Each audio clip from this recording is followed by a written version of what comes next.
ये सीखा है अपने पिताजी से और सीख सकते हैं इसको, ये केवल तुक्के की बात नहीं है, सीख सकते हैं। मेरे जो पेरेंट्स हैं, पिताजी और माँ, वो एक अनूठा कॉम्बिनेशन है। अच्छा, किसी शादीशुदा जोड़े से अकेले हम बात करके देखिए, जब वो कंफर्टेबल हो आपके साथ, आप उनको बोलिए कि मुझ में और मेरी पत्नी में या मुझ में और मेरे पति में ज़्यादा चीज़ें मैच नहीं होती हैं। सीरियस होकर बोलना, मजाक के मूड में नहीं, सीरियस मुंह बना के बोलिए, थोड़ा भरोसे में लेके।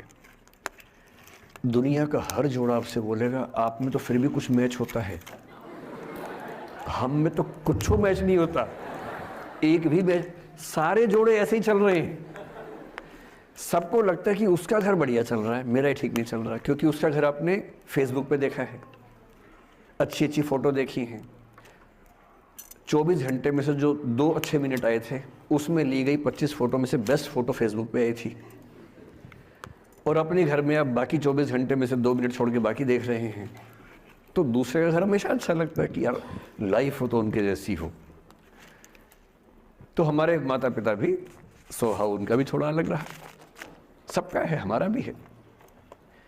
तो मेरे पिताजी हैं मस्त मौला आदमी, जैसे कबीरदास एकदम फक्कड़ मस्त मौला आदमी, भाड़ में जाए दुनिया उस मूड में रहते हैं, नुकसान हो जाए भाड़ में जाए।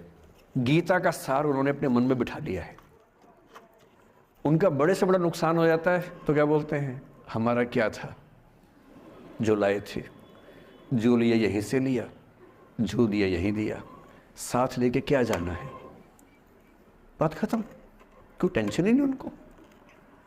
और बाकी सब लोग टेंशन में कि अब क्या करें, ये हो गया वो हो गया, कैसे मैनेज करें। मेरी माँ को तनाव हो जाता था, और जब पिताजी ऐसे हो तो माँ को तनाव होगा, सीधी सी बात है। अगर माँ वैसी होती पिताजी तनाव में रहते हैं, तो सामान्य बात है। जब घर में एक व्यक्ति मस्त मौला हो तो बाकी लोग तनाव तो फिर बांटेंगे ना आपस में।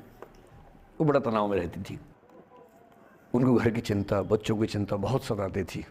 पिताजी भी चिंतित थे बच्चों को लेकर, जैसे कोई पिता होता है, पर उनकी नेचर थी कि ठीक है देख लेंगे जो होगा, अरे देख लेंगे, अरे भाड़ में जाओ, उस मूड में रहते हैं, आज भी रहते हैं।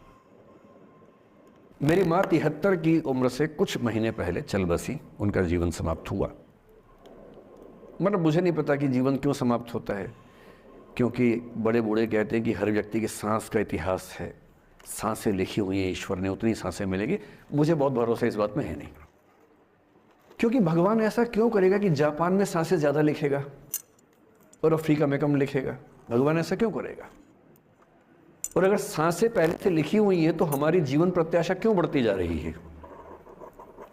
अगर सांसें पहले से फिक्स हैं तो आज़ादी के समय से लेकर आज के 70 साल में जीवन प्रत्याशा लगभग 2.5-3 गुना बढ़ गई। और हम ये भी कहते हैं कि लोग खराब हैं। अगर लोग बुरे हैं तो जीवन छोटा होना चाहिए कर्मों के हिसाब से। लोग खराब हैं और जीवन बड़ा होता जा रहा है। तो मुझे उन मान्यताओं में बहुत भरोसा है नहीं कि सांसें लिखी हुई हैं।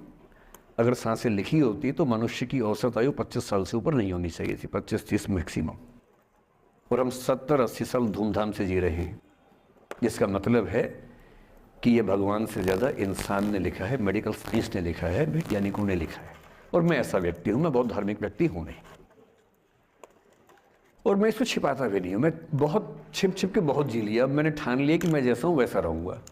ना मुझे किसी पार्टी से मतलब है, ना किसी विचारधारा से मतलब है। मैं विचार वाला आदमी हूँ, धारा वाला नहीं हूँ। जिसको धारा में बहना है बहे, हम तो अकेले चलेंगे, विचार के साथ चलेंगे। जो ठीक लगता है वो बोलेंगे और वैसे ही रहेंगे। हाँ, गलत बोलने से बचता हूँ, किसी के बारे में गलत बोलना मुझे अच्छा नहीं लगता है, लेकिन जो सही लगता है वो तो बोलूँगा ना भाई।